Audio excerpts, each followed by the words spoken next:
1. The Midnight Coffee, Chicago, IL. ER nights have a way of making every sound feel like it's stepping on your chest. Heels on tile, a distant siren, the soft beep that insists on being heard. That night, all I wanted was one honest proof the world still had warmth left in it. The vending machine ate my last dollar and blinked in error like it was bored. I laughed, too sharp, too loud, because my mother was in surgery and my pockets were empty and the air conditioning kept blowing the kind of chill that makes you imagine winter underneath your skin.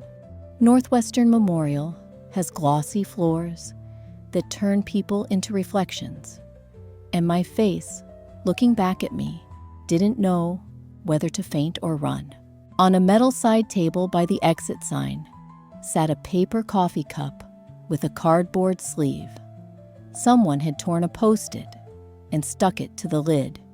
Grab a cup, you're not alone. Room 12B. The handwriting was neat and slightly tilted, the kind of script you learn when you write a lot of lists. I stood there, not touching it. The way you hover near a painting in a museum you're afraid to ruin with your breath.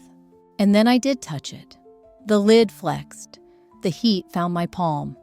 And that was enough to convince me the note was not a trap. The first sip wasn't great.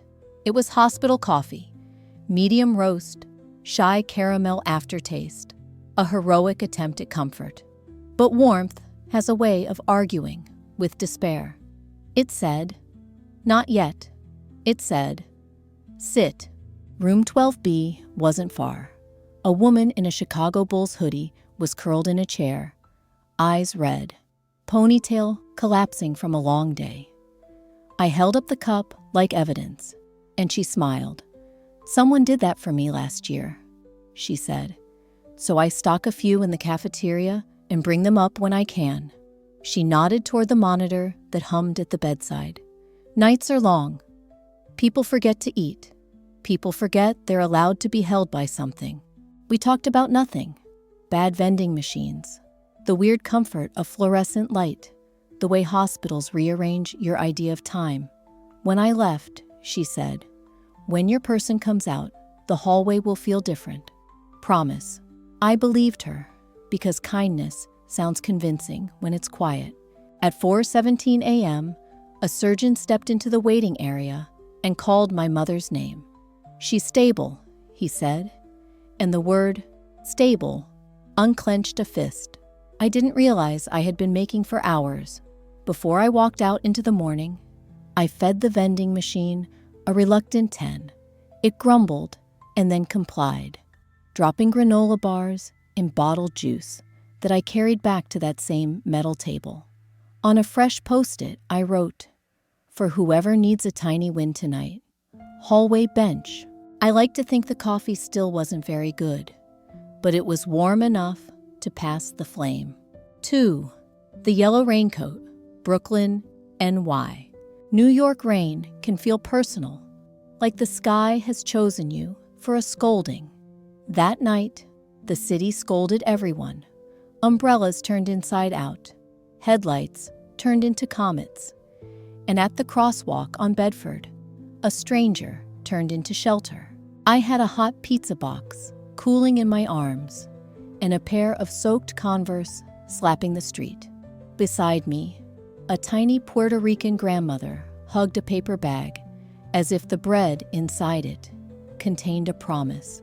The paint at the crosswalk gleamed slick and treacherous. She looked at it like a river she wasn't sure she could ford. That's when the guy in the yellow raincoat appeared. Delivery logo on the back, helmet still dripping. He shrugged off the coat in one practiced motion and wrapped it around her shoulders. "I'll be fine," he said, in the rough-cut New York way that sounds like impatience and turns out to be tenderness. "You go." She hesitated. He tugged the hood up with a reverence people usually reserve for crowns. I followed them both as the light changed. On the far curb, She formed a blessing with both hands, words rolling out in a soft Spanish. Dios te bendiga, mijo.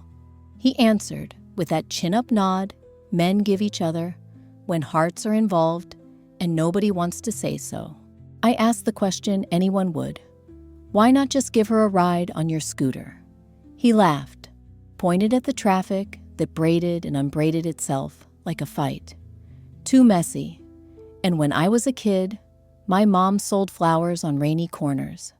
Some guy gave her his coat once. She came home warm and we ate warm. Felt like somebody knew we existed. The grandmother disappeared into a deli's glow, bright as a lantern.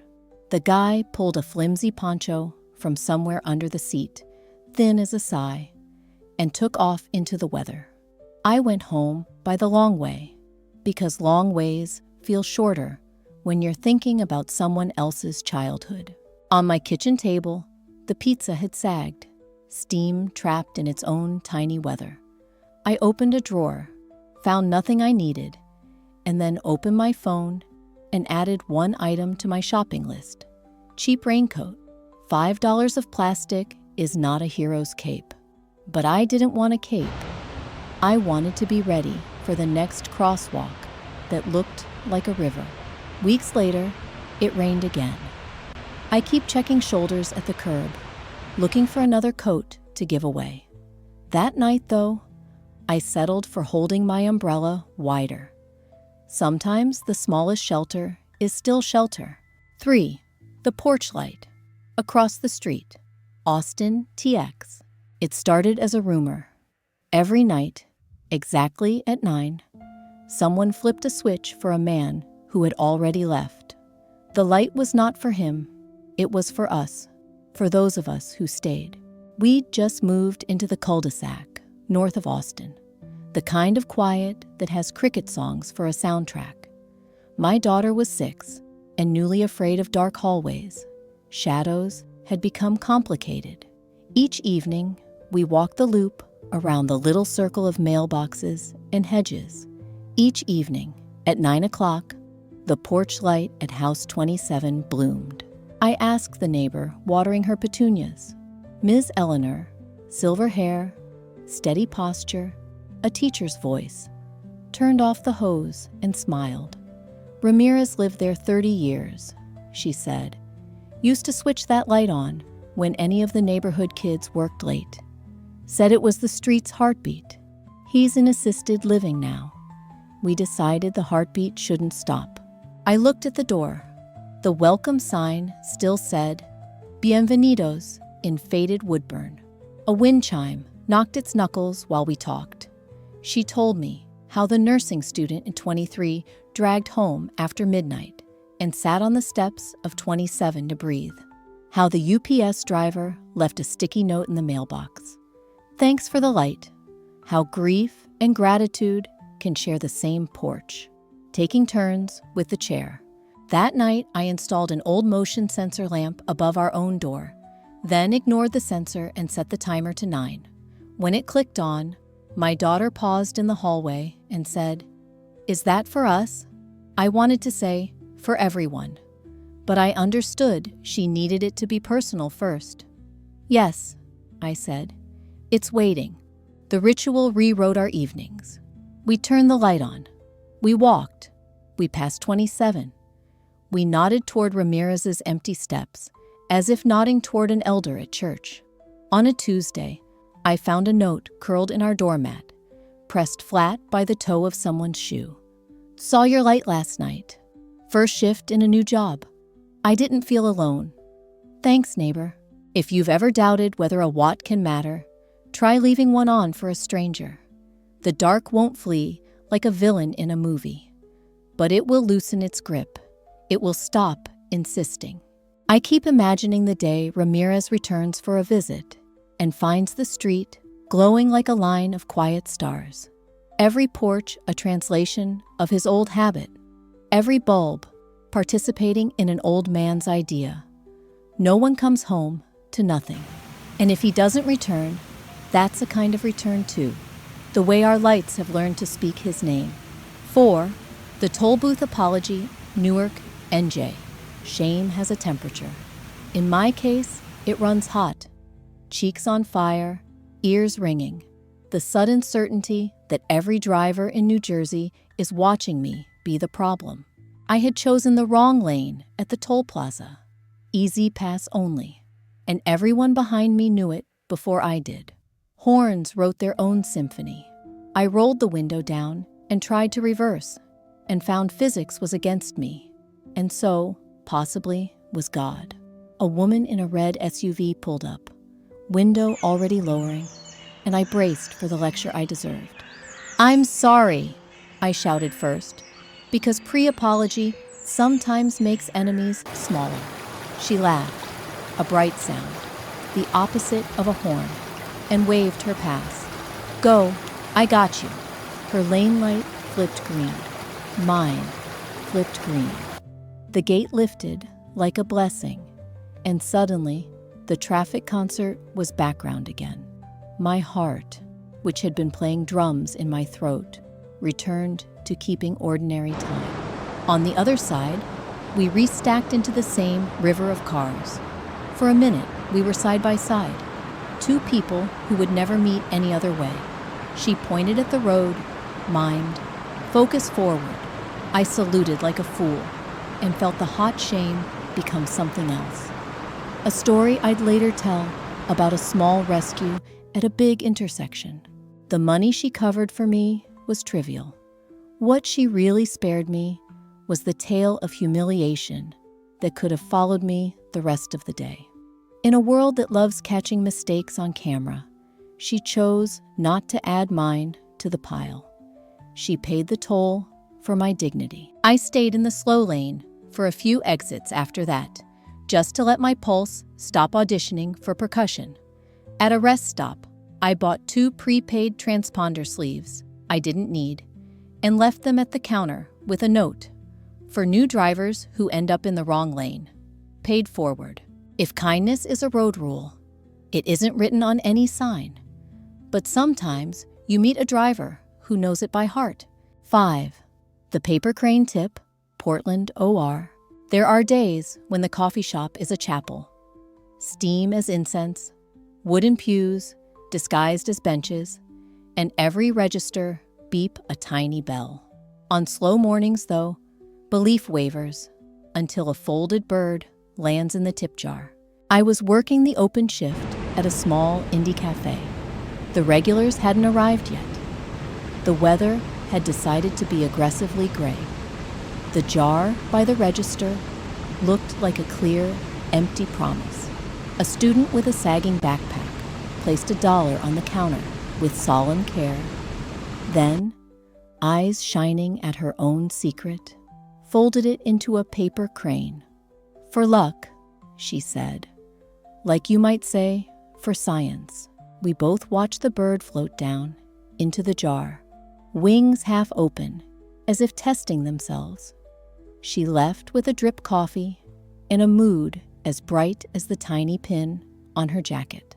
10 minutes later, a pair of remote workers ordered elaborate espresso desserts and dropped a 5. Then a man with paint on his hands paid in coins and added the slow clink of quarters.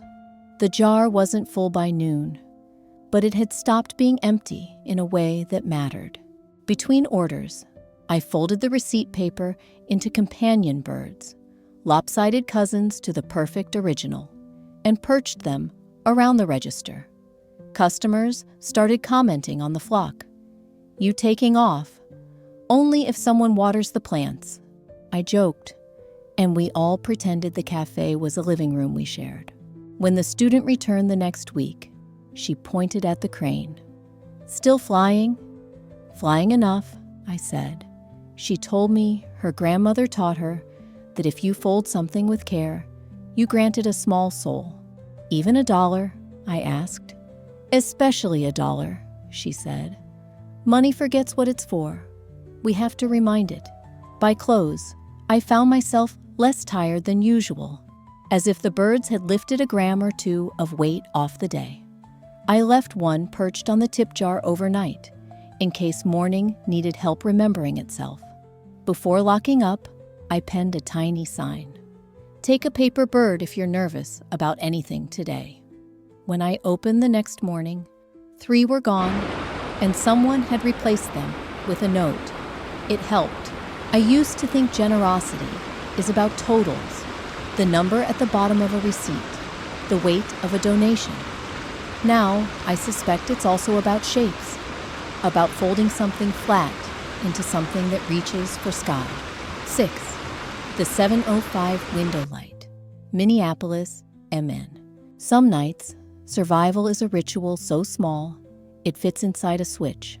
At 7:05 p.m., the window across from mine glowed, and I decided not to disappear. Winter had been long and clinical. Salt-streaked boots, radiators that coughed, daylight like a rumor. I'd taken to staring at the brick building across the alley, as if it were a clock. 3rd floor, corner unit, an ordinary window with a plant that leaned toward whatever sun Minnesota could spare. One Tuesday, exactly at 7:05, it clicked on. Not the harsh disk of overhead light, but the warm oval of a lamp. I felt it in my chest, like a reassurance. Someone else is here. The next day, it happened again. Then again. I started timing my evenings around it. I'd heat soup, stack dishes, watch the pale blue outside bruise toward night, and at 7:05, the lamp would bloom. I answered with my own lamp a minute later, shyly, like sending a wave across a crowded room. I don't know who my opposite window neighbor is. I never saw a face, just the outline of living, the lift of a mug, the sweep of a sleeve, a cat's tail interrogating the air. But the lamp was steady. When my thoughts got loud, those spirals that insist you're the only one failing, I waited for the glow to contradict them. One Wednesday, I wrote a note on a sticky pad and pressed it to my pane. Thanks for the 7:05. It felt childish and earnest and right. The next evening, taped to the opposite glass, a reply. Same. Hang in there. The handwriting was small and careful. I made dinner to the rhythm of that message. A metronome no metronome could have given me. There were snowstorms that canceled the world. And one day, when the lamp didn't turn on until 7:11, during which I learned that 6 minutes can hold more doubt than a decade. But then the light arrived as if nothing had happened, and I laughed out loud at myself for trying to read catastrophe in a schedule. In March, the city softened. Slush became streams. My window became a mirror for sunsets that tried a little harder. At 6:57 one evening, I turned my lamp on early and slid a new note to the glass. Walk, under it, an arrow pointing down to the alley's side door. I stood in my boots, wondering what kind of person I was becoming. One who asked, or one who watched. At 7:05, the lamp lit. At 7:07, the reply appeared. Another night. Proud of you, though. I didn't know why that sentence hit as hard as it did. Maybe because a stranger used the word proud and meant alive. We still haven't met. The light still goes on.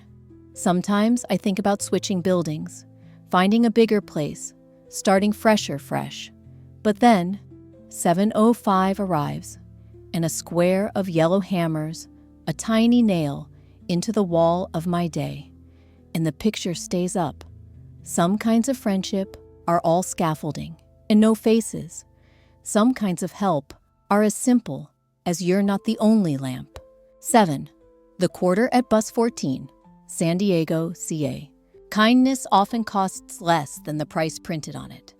That afternoon, it was 25 cents, and something I couldn't name until later. End of the month. Wallet thin, sun thick.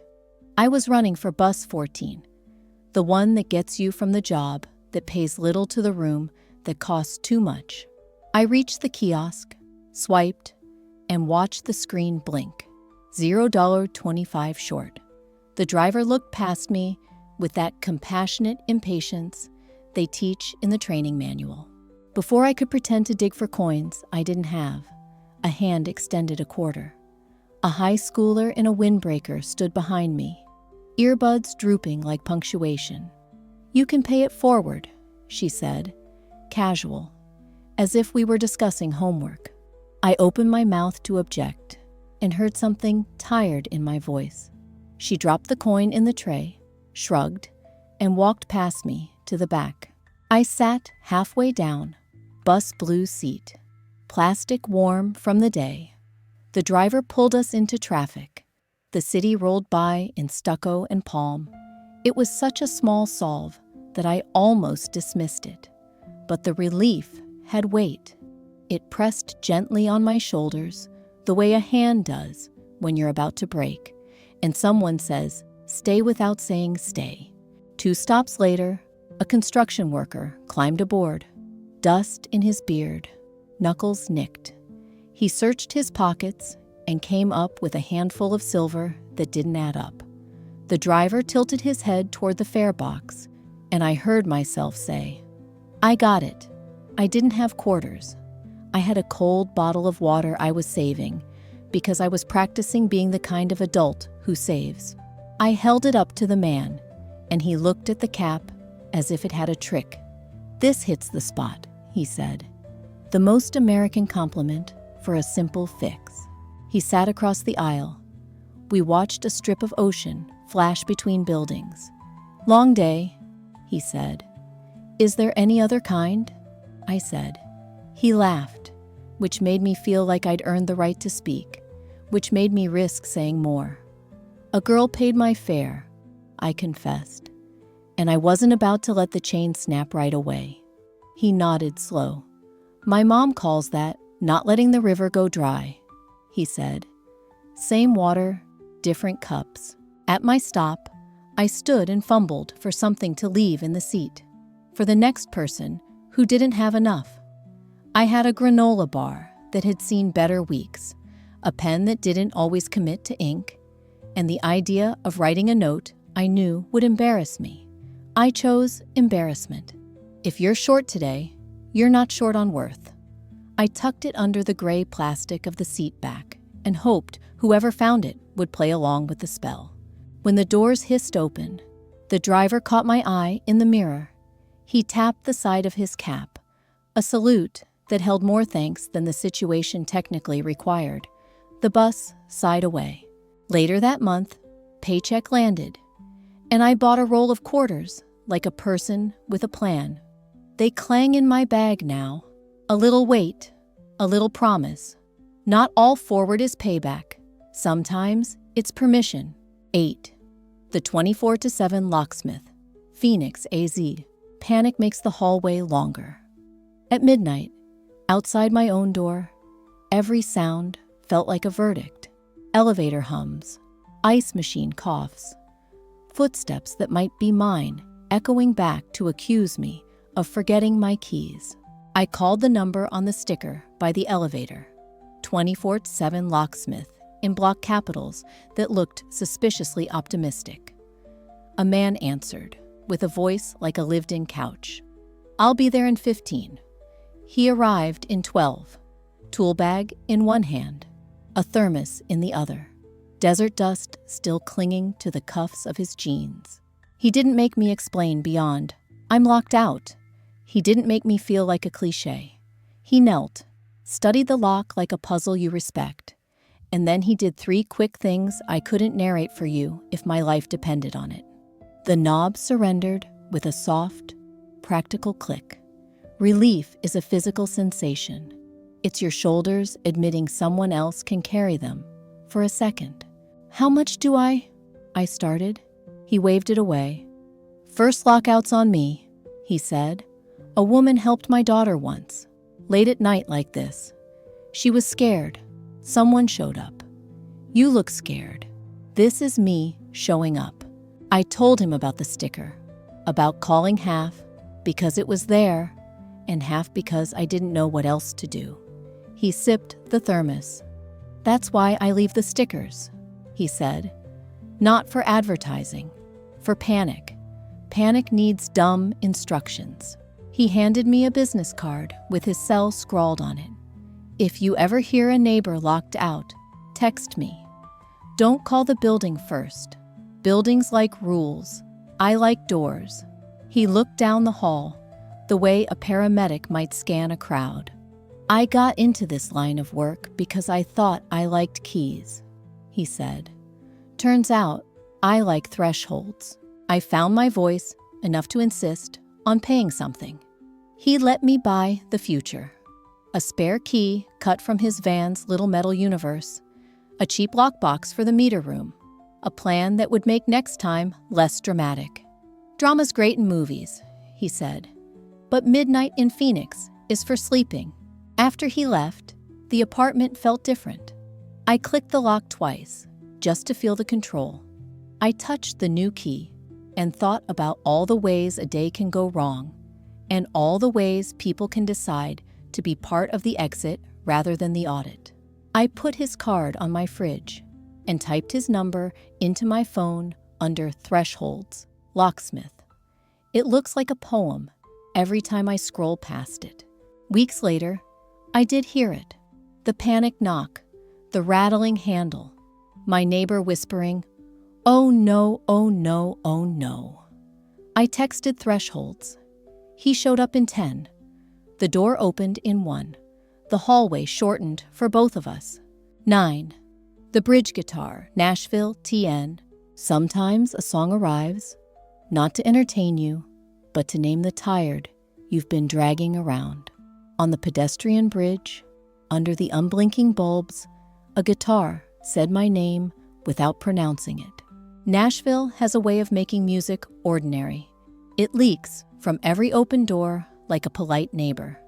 But that night, I'd taken the long walk to walk off a day that had been all edges. On the east side of the bridge, a busker set his case open and began Tennessee Waltz. He wasn't flashy. He held the melody like you hold the last good apple in a bowl of bruised ones. Carefully, like it might hold you back.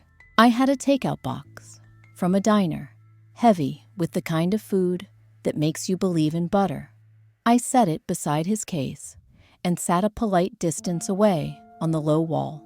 He nodded without breaking the line of the tune.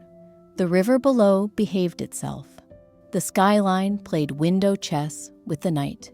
By the third pass through the melody, I felt my jaw unclench.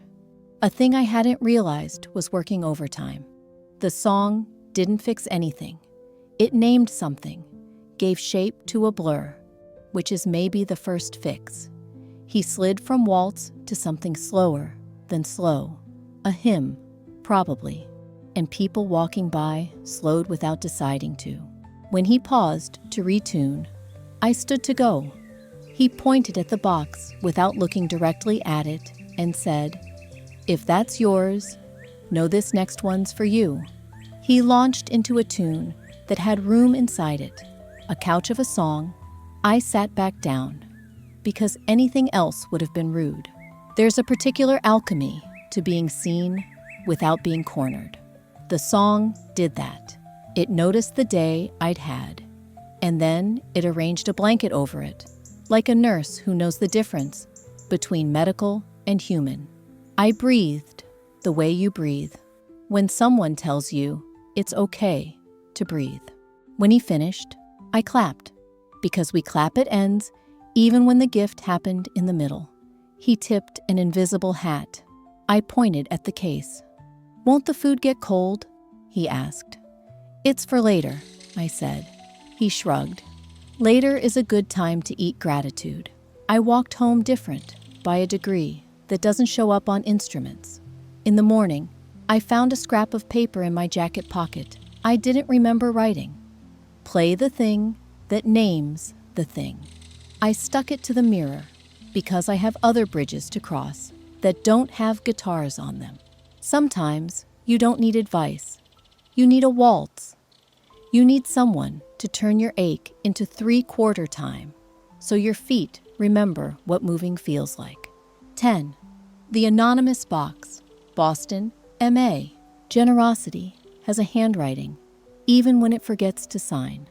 The day the box arrived, winter bit hard, and the lobby smelled like tape and hope. The community center near my place had posted a list: coats, gloves, scarves, nothing fancy, just warmth. I helped collect on Tuesdays, which mostly meant standing near a bin, trying not to look like I was judging people for what they didn't have. Some days, we got more flyers than fabric. Then, the box appeared. No return address, brown cardboard, careful seams, a weight that promised usefulness. Inside, coats in every size, some new with tags, some gently used and freshly laundered. Tucked among them, a note on plain printer paper, from someone who grew up here. That sentence rearranged my throat. I thought about the geometry of leaving and returning, about the math of debt and how some balances are kept in weather. We sorted the coats onto a rack that squeaked like punctuation. A boy tried on a navy parka and became a taller version of himself. A woman pulled knit mittens over hands that looked like they'd learned every job nobody thanks you for. A teenager laughed into a scarf and then stopped, startled by the idea that something could be both warm and his. I wanted to know who. I wanted to write a thank you, the size of the Charles River. But the point of the box was not the sender's story. It was the stories it allowed to continue without frostbite. A volunteer found a second note between two puffy jackets. Just the word, again. A promise, or a habit, or a dare to the rest of us. That night, I opened my own closet and found a coat that had become aspirational. Fitted, stylish, unkind to shoulders. I put it in a bag with a pair of gloves. I'd convinced myself I might use skiing someday. I have never skied. I added a handwritten card. May this feel like being seen. It felt corny. I put it in anyway. The next Tuesday, the box was empty, and the rack was less full, and the lobby smelled less like tape and more like wool and breath. I kept seeing the phrase, grew up here, and thinking about how growing up is not a thing you finish. It's a circular route from I needed to, I noticed to, I returned. On my way out, a man I'd seen around, the kind of neighbor who exists mostly as a nod, held the door. Good work in there, he said. I shrugged. It was an anonymous box, I said. He smiled. Is there any other kind? We laughed, because yes, there are other kinds. But maybe the best ones are the ones that don't audition for applause. I don't know if the sender walked by that day to see the rack and the mittens and the boy who became taller.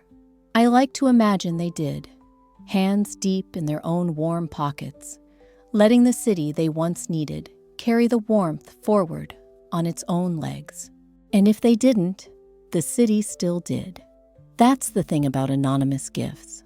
They teach the rest of us our names.